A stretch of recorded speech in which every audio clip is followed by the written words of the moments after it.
नमस्कार दोस्तों, आप देख रहे हैं नेक्स्ट जेन पॉडकास्ट और मैं हूं आपके साथ नीलम चौधरी। आज की बड़ी खबर चीन के तियाजिन शहर से आ रही है। यहाँ हो रही है एससीओ यानी संघाई सहयोग संगठन की बैठक। ये कोई साधारण बैठक नहीं है बल्कि एशिया और पड़ोसी देशों के बीच रिश्तों की दिशा तय करने वाला बड़ा मंच है। और इस बार भारत की तरफ से प्रधानमंत्री नरेंद्र मोदी इसमें शामिल होने पहुंचे हैं।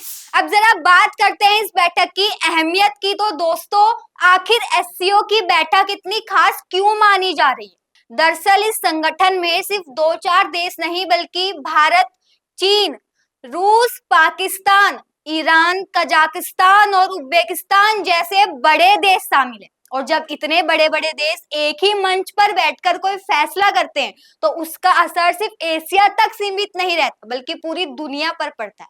अब इस बार की बैठक और भी खास इसलिए हो गई है क्योंकि ठीक इसी समय अमेरिका के पूर्व राष्ट्रपति डोनाल्ड ट्रंप ने फिर से धमकी दी है टैरिफ और टैक्स बढ़ाने की। इसका सीधा असर अंतर्राष्ट्रीय व्यापार पर पड़ रहा है।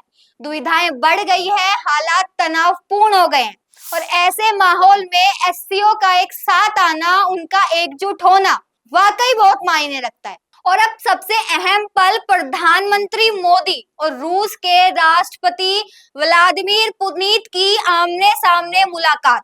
पुतिन ने साफ कहा कि आज की इस बैठक के बाद भारत रूस के रिश्ते और गहरे होंगे।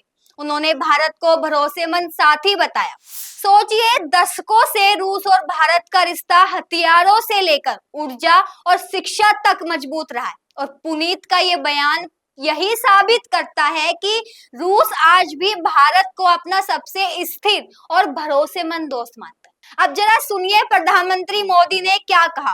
पुनीत को जवाब देते हुए मोदी बोले, भारत और रूस के रिश्ते सिर्फ हमारे लिए ही नहीं बल्कि पूरी दुनिया के लिए शांति और स्थिरता के लिए अहम है। मोदी ने साफ कर दिया कि भारत हमेशा शांति, विकास और संतुलन का पक्षधर है।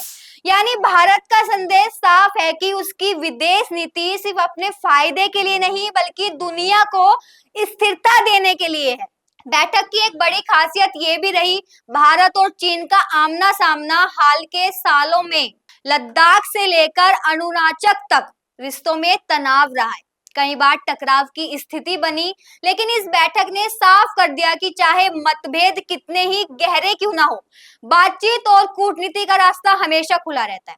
अब जरा बाकी देशों की बात करें, इस बैठक में पाकिस्तान और ईरान भी शामिल है और उनकी मौजूदगी ने एजेंडा को और बड़ा बना दिया है। इस बार चर्चा का फोकस है आतंकवाद के खिलाफ रणनीति, क्षेत्रीय सुरक्षा और स्थिरता, व्यापार और ऊर्जा के नए रास्ते और वैश्विक अर्थव्यवस्था की चुनौतियां।